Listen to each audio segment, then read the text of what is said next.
Will people power force change in Venezuela? With the world's highest inflation rate, food shortages and a month of deadly riots, support for President Nicolas Maduro appears to be running out. So is this the end of the socialist revolution started by Hugo Chavez? Can the opposition stop the president's proposal to rewrite the constitution? This is Inside Story.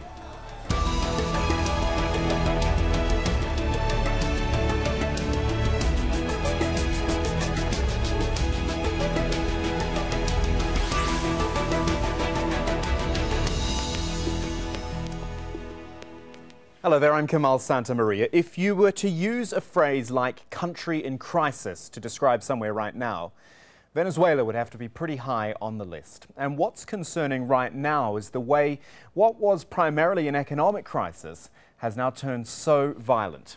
And excessive use of force is what several Latin American nations are accusing Venezuela's government of. Rubber bullets and tear gas were fired at demonstrators angry over President Nicolas Maduro's plans to rewrite the constitution. Now, the US government has warned it might impose more sanctions as well against Venezuelan officials over Maduro's plans, which the opposition has called an attempted coup. All up, we're talking about more than a month of unrest, at least 36 people killed and more than 1,000 arrested. But as we said, this unrest over the constitution extends much further. It goes right into the Venezuelan economy. This is Venezuela's worst financial crisis in history. The inflation rate has now spiraled to over 400%. That has led to an extreme shortage of basic goods, including medicine and even toilet paper. And Maduro's response to the civil unrest, well, it's been this crackdown on dissent, hasn't it? Among those 1,000 people arrested in the past month include journalists and opposition leaders. Venezuela is also pulling out of the Organization of American States, the OAS, after accusing the Washington-based group of meddling in its internal affairs. So we've got lots to talk about, and we've got a great panel to do that as well. Let me introduce them to you. In the Venezuelan capital, Caracas, we have Corina Machado, who is the national coordinator for the Vente Venezuela opposition party. In Atlanta, Charles Shapiro, former U.S. ambassador to Venezuela, to bring a unique perspective there. And on Skype from Caracas, Phil Gunson is a senior analyst covering the Andes region at the International Crisis Group. Thank you all for your time. Very much appreciated. Maria, can I start with you, please? This, there's a lot for us to deal with, but we need to deal with the constitution issue at the moment. What is it about this which leads the opposition to say it's actually a coup? It's like an attempted coup. Well, it is certainly a coup because the democratic elected parliament was eliminated first by the bills by the Supreme Court, and now Nicolas Maduro wants to decide who is going to be the next parliament in order to stay in power and advance in his intention to eliminate any force, democratic force and voice that today is struggling for freedom. So it's certainly the last violation and final violation of Venezuela's constitution. Just for the record, Maria, and so our viewers know, this is how President Maduro described this change in the constitution. He talks about a citizens' constituent body, not from political parties, a people's constituent body. When described like that, it almost sounds democratic. It sounds like, oh, well, this will be all-encompassing. Clearly, you don't agree with that. Again, explain to our viewers why, when he's saying this will be from all across the board. Well, because it will not be elected, it will be designated by them, by the members of the dictatorship that is in place in Venezuela right now, and they will use a national elections council that has been blocking every institutional mean to go through free and fair elections in Venezuela. So this is the last attempt of the dictatorship in Venezuela right now, the totalitarian regime in power, to gain time, to gain oxygen, to stop the force of the people's power in the street, and certainly to mislead the international community that now realizes that the human catastrophe that's taking place in Venezuela should be stopped as soon as possible. And we'll be talking more about that human catastrophe to come. Phil Gunson, I'll bring you in now, joining us on Skype from Caracas. Obviously, Maria comes from an opposition point of view. Her views are understandable. Does your analytical view compare with what she's saying? Do you agree? Yes, I think what Maria Corina said is very accurate.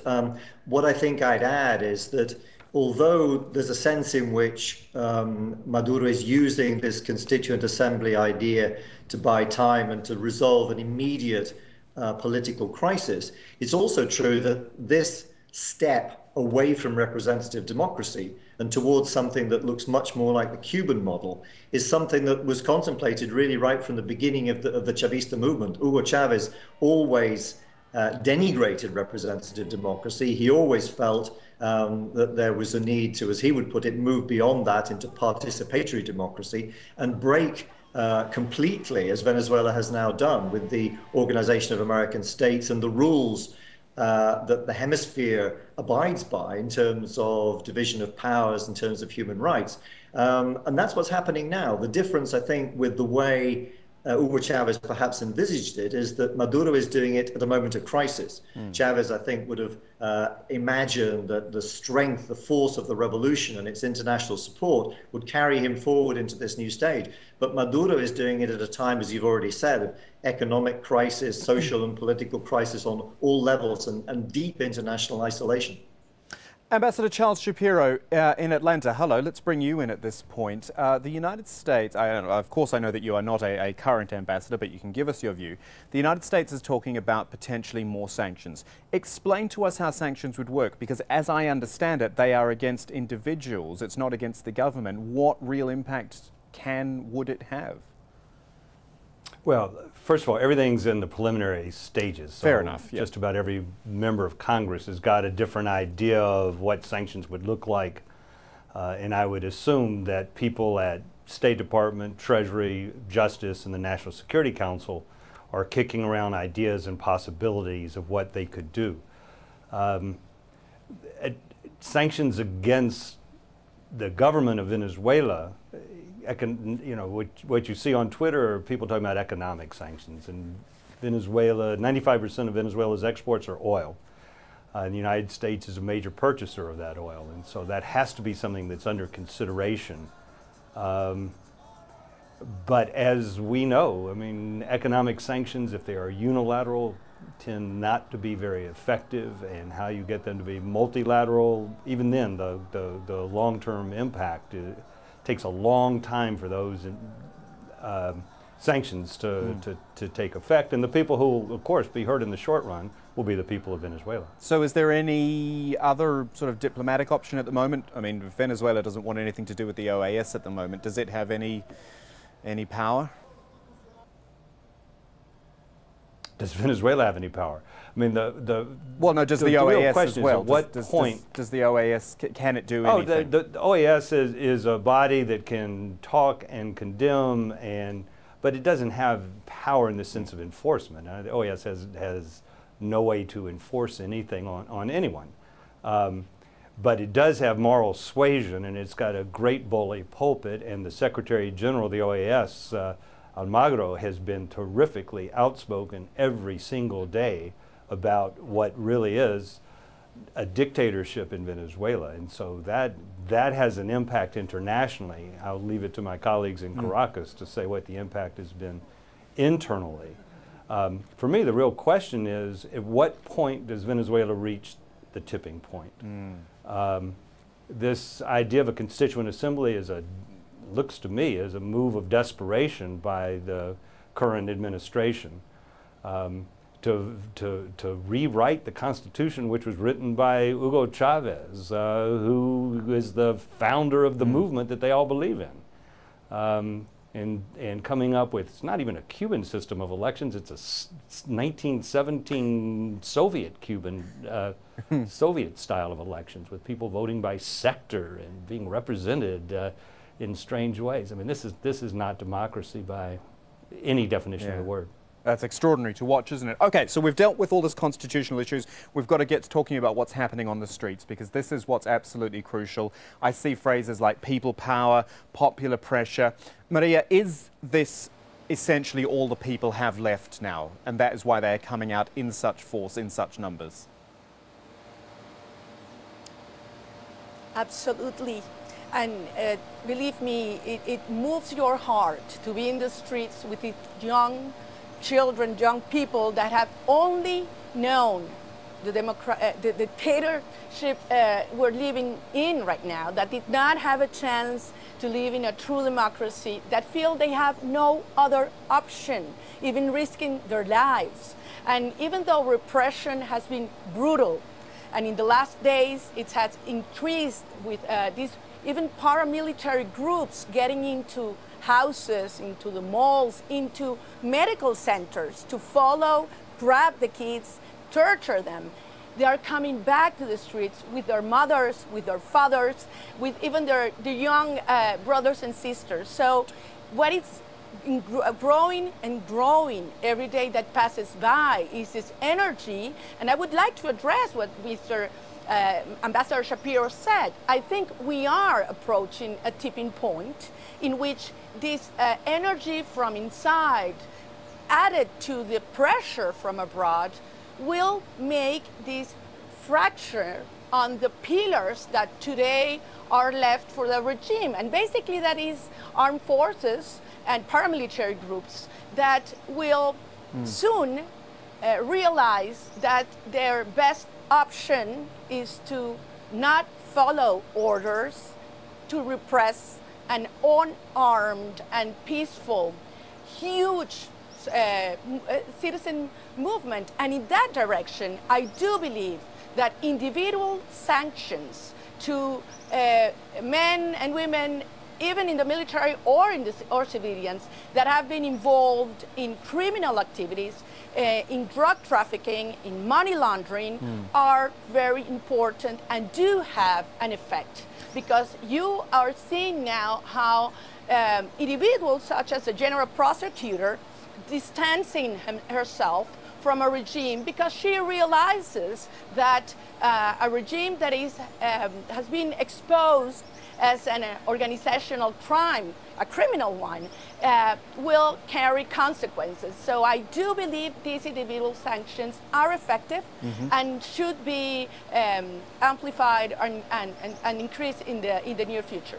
Phil Gunson, as we speak to, well, all three of you, we're looking at pictures of what's been happening in Caracas. It makes me think of places like Ukraine or even Egypt.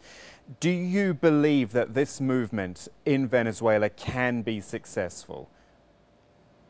Well, I think it's one component of the pressure that's required. It's not sufficient on its own, and nor is international pressure or sanctions sufficient on their own. This is a government which is in deep trouble on all fronts, facing huge opposition. Maybe 75 to 80% of the electorate wants Maduro out right now. It's extremely isolated internationally, but it won't necessarily fall because other governments around the world, as we've seen, have survived similar crises and continued, if not to thrive, at least to hang on to power, which seems to be Maduro and company's principal aim at the moment, simply to hang on to power. Now, so with all that in mind, Phil, sorry, I will interrupt you there. With all that in mind, I start to wonder how important the military is here. Constitutionally, the military should be apolitical, but I wonder about the reality. Well, that's exactly what I was coming on to say. Okay. I mean, I think there are two. I think there are several ways in which this can go. I mean, if we are to see a collapse of the regime or some kind of transition to democracy, one is the military is absolutely vital. That doesn't mean that we are going to see a coup or that we want to see a coup. But if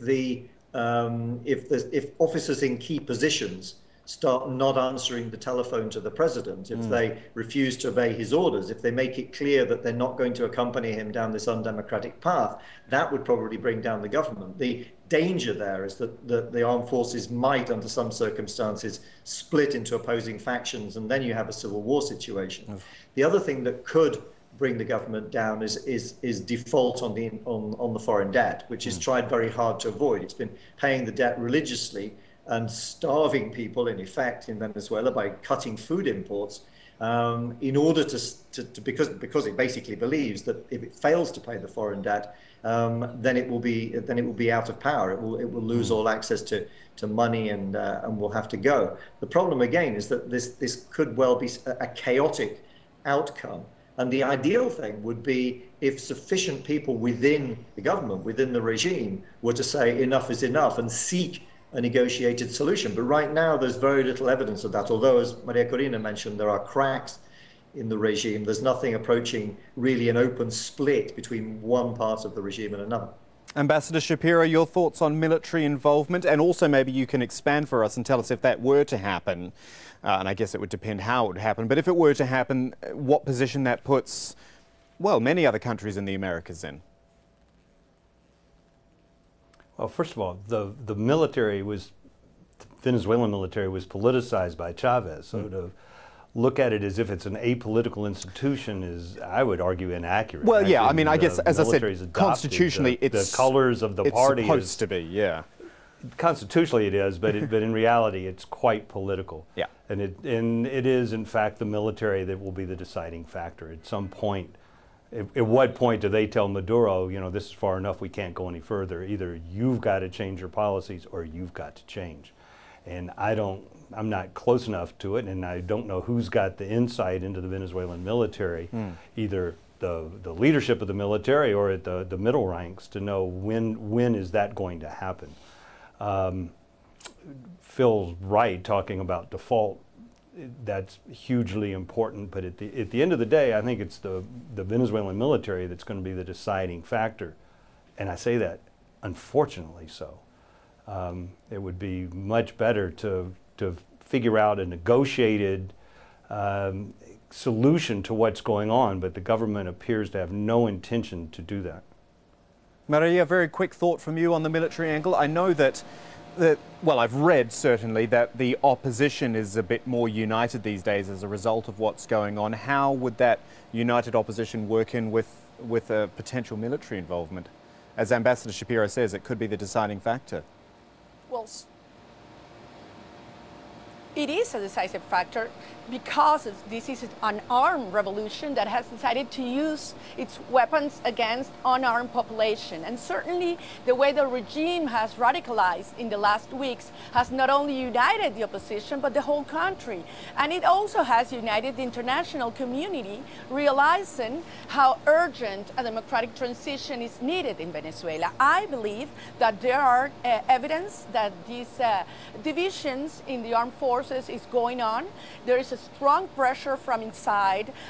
We have to understand that these soldiers and officials have fathers, mothers, children that are not only going through this horrible hunger situation in our country, but many have their family in the streets right now, demanding them not to shoot against their family and their town. Yesterday in Carabobo, a top official in the National Guard refused to send its soldiers to repress citizens that were protesting in the streets. It is perhaps today the highest ranking official that we know that has decided to use the force against the people. So I think it is happening. Things are going fast, moving, and I do believe that we will see a transition to democracy very soon in Venezuela. Okay, folks, so before we, the clock is starting to run down on us, unfortunately, and it strikes me that we've talked about a lot of symptomatic things. We've talked about the reactionary things that happen. The root cause of everything is Venezuela's economic problems. One question to all three of you. I'll start with Maria first of all, and then the other two gentlemen can answer the same question for me.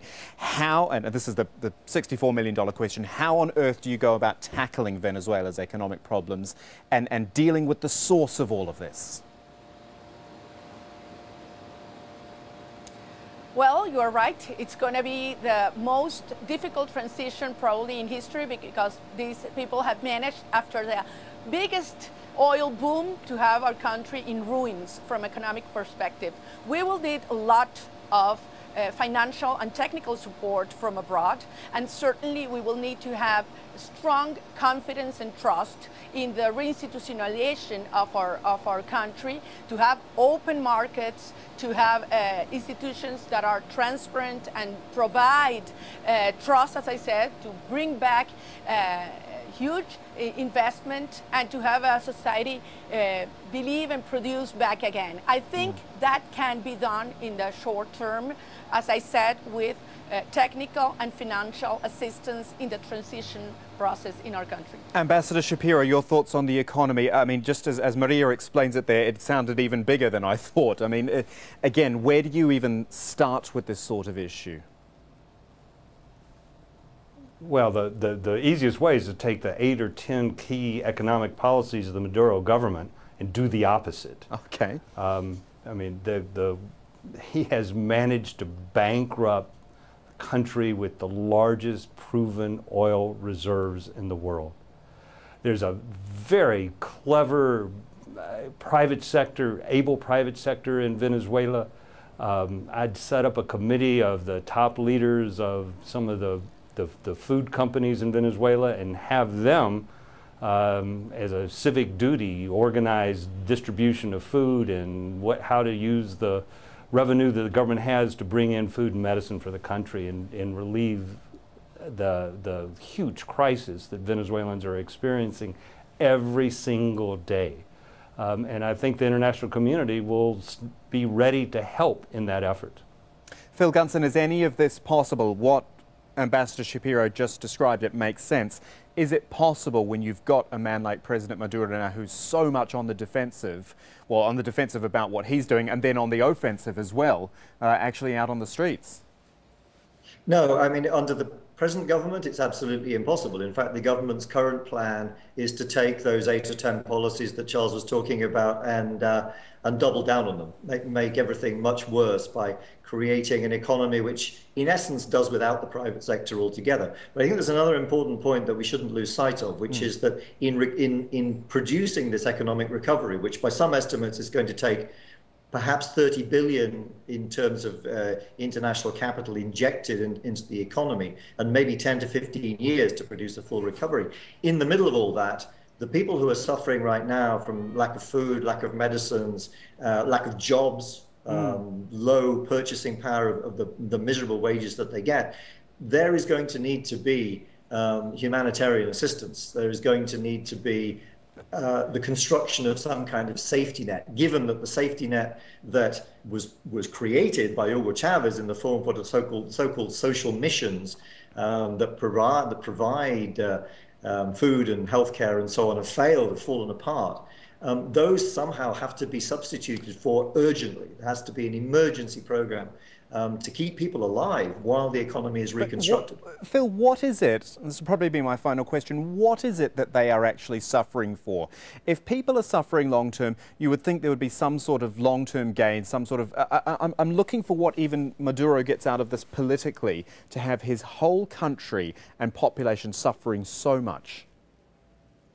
Well, this is a government which is, I think, is fundamentally made up of two parts, two components. One is a tremendously ideological component. These are hardline Marxist-Leninists. Maduro himself was trained in Cuba. These are people who genuinely believe that they're carrying out a socialist revolution, and that the way to do that is to smash the private sector, to abandon representative democracy, to dismantle basically everything that the inter-American system is based on and would like to call them to account over. And then there's another component which is extremely corrupt, which has no interest particularly in the ideological side of it, but has made billions, and I'm not exaggerating, has made billions of dollars, has stolen billions of dollars, hundreds of billions of dollars from the Venezuelan exchequer and lined their own pockets with it. These people have done very well out of this broken system. And this unholy alliance between these two components is what stands in the way of Venezuelan recovery. Phil Gunson from the International Crisis Group, also Ambassador Charles Shapiro joining us from Atlanta, and Corina Machado from the opposition in Venezuela. We thank you so much for your time. It's a terrible topic to have to talk about, but I feel that we've really learned something about it today, so thank you so much. And to you at home, thank you for watching as well. You can check out this program anytime by visiting our website at aljazeera.com or any past editions of Inside Story as well. The discussion's online as well. It's at Facebook, facebook.com/AJ Inside Story. And on Twitter, of course, our handle is at AJ Inside Story. I'm at Kamahl AJE if you want to get in touch with me. From the whole team, thanks for joining us. We'll see you again soon.